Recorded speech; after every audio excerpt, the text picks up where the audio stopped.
part of being a mechanic, part of being a good mechanic, is to be a detective also. Because you always have to figure the cause and effect. That's a big part of it. That's the difference between just throwing parts at a problem and actually repairing the problem.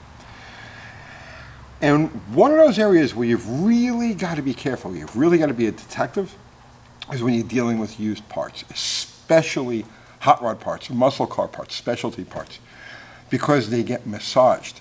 There's machine work done to them, there's people do their own stuff to them, and that fingerprint of what they did doesn't always transfer to what you want to do with it. It's very easy to get burned. An example of this. Not too long ago, I was visiting with an older guy who has a couple of rare cars. And he was showing me a set of cylinder heads that he had picked up. And they were bare cylinder heads, and they were beautiful, right? Just perfect, beautiful. And immediately, as soon as I saw the heads, I noticed that the surfaces, the intake manifold mating surfaces, weren't even. Right? No, so in other words, they had been machined off on an angle. Now, he didn't notice it, and I know this guy, and I know he'll never actually do anything with them, so I just bit my tongue and was like, oh yeah, those are nice. But I knew the difference. I saw the difference. It was easy. It was that radical that you could see it by eye. There was another guy that got a good deal on a Hemi block, a 426 Hemi block. Bought it from a super stock racer. But this thing had been sitting for a long time, and it was all pitted, right? Well, as it turned, the pitting was deep, and it needed a good 10 or 20 cut to clean up. But what he didn't realize was it was a super stock block. Super stock motors, they go to 65 thousandths over. That's like their maximum bore size. That's it. You can't bore this thing any further. So now he's got a paperweight, a cast iron. So when you buy used parts or you're dealing in used parts, you've always got to scrutinize stuff. You go to a swap meet or a show, or you're buying something off a marketplace, and it's been touched at all, right? You really got to look. Now, the reason I bring this up now is because, remember last week, I got this motor from Kiwi, and we were showing how the cylinder walls were glazed. The motor was just drenched down in fuel. And actually, this engine, because it's got those zero-deck pistons, is a perfect foundation to use these 360 heads that I started working on. So I'm going to put this together, and we'll do a whole thing on this engine. Once I've finalized exactly what I'm going to do with it, and I've got all of the parts for it rounded up, we'll do a whole thing on this motor. You're going to like it. It'll be cool. So back to these heads. Oh, and look, our shirt. These things are in the store now. So if you want one, just right there. All right. So these are the heads that came on this engine. And like I said, this thing was washed out. And I says, all right, it has fresh valve springs on it. Let me pull these things apart. But as I'm looking at the heads, I noticed something. I says, all right, these things were done. They were relatively fresh. You can see from the surfaces here, they had been cleaned. They had been poofed, right? And now, like I said, they've sat in Kiwi's shop for like, I don't know, 8 or 10 years. So they've got bodywork dust and everything all over them. But I noticed something as I'm scrutinizing the head, and that's that somebody had smeared this silicone, only this isn't like regular silicone. It's not like regular black silicone. It's a slightly heavier, I'm not sure exactly what this is. It's not the typical RTV. So, I says, I wonder why they did that. And then I'm looking and I see that they had gasket matched, or they had opened up the intake ports.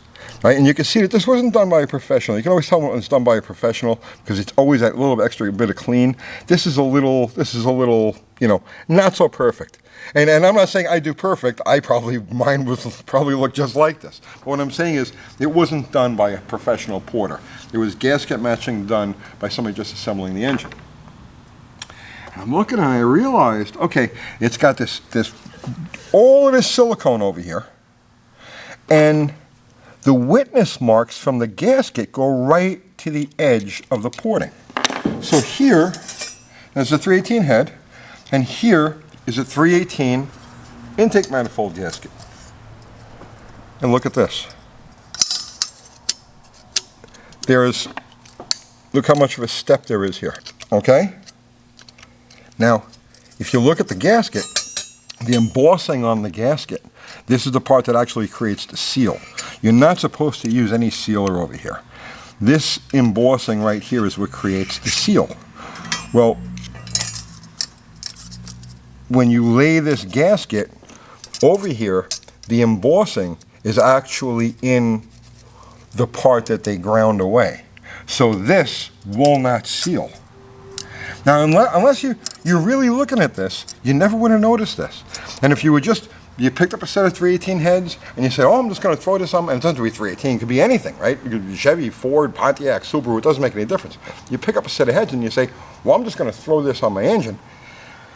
If you went ahead and used the quote proper gasket without realizing this had been done, you've got a vacuum leak. You've got a severe vacuum leak over several cylinders. And you end up with an engine that runs so poorly that it washes itself out like that thing did. That's what killed this engine. Now here's what they did. This is a 340, 360 intake manifold gasket. And you can see there's a fairly significant difference in the size of the port. So when I take this one here and I lay it over, you can see that they gasket matched to the 340, 360 gasket.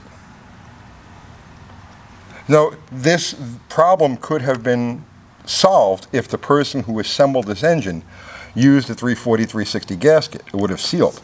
But instead, the person who assembled this engine used these 318 gaskets and no seal. The pitfalls of dealing with used parts. This is everywhere. And as I'm looking at this and contemplating making this video, I realize that I'm working on a distributor, okay? And again, this is a Chrysler specific, but it really applies, the principle applies across the board. I've had it in the back of my head that I want to work on a mechanical retard, mechanical high-speed retard. So Chrysler distributors, big block and small block are opposite rotation, but they're mirror images of each other, so the parts actually swap back and forth. So what I was going to do was take a 440 distributor, shorten it to fit the small block, and then tighten up the advanced springs so that it would start to retard the timing at 4,000, 5,000 RPM, and then limit it so I'd get like 4 or 5 degrees, 6 degrees, whatever it would happen to be in the tuning process of it. And that's something I want to do for Bottle Rocket. And then, it dawned on me, so if I build this distributor, it's going to look just like any other small block distributor. So if by some reason it ends up in somebody's hands down the road, they're going to stick it in their car and they're not going to understand why the thing doesn't work right. It's going to drive them crazy. So it's little stuff like that. Things get modified. Anything that's modified, when you're dealing in muscle cars, hot rods, drag racing stuff, whatever it happens to be, if it's modified stock parts, you've really got to look and make sure that it's going to be usable for your application. And beyond just usable for the application, make sure that you've got gaskets and other parts, the parts that go around it, that are going to match those modifications. Or you're going to be like this guy and have a washed out engine. Now, I know I can see it in the comments already. Just buy new stuff. You're using used junk. Just get new stuff and you won't have this problem. You have just as many problems with the new stuff. Quality control is crazy. And here's another recent thing that happened. I had a friend of mine who was putting together an engine with a set of these Edelbrock Easy Street heads, brand new out of the box.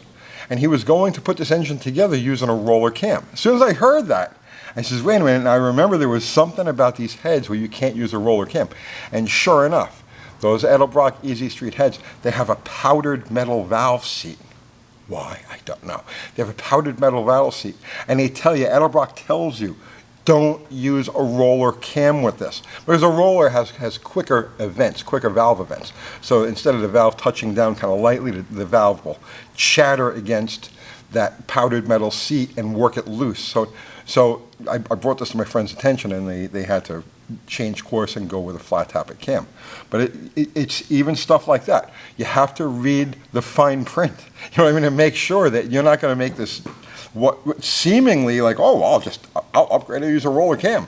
No, that roller cam in short order would have cost them an engine, right? Scrutinize everything. I hope you got something out of that. I'll see you tomorrow.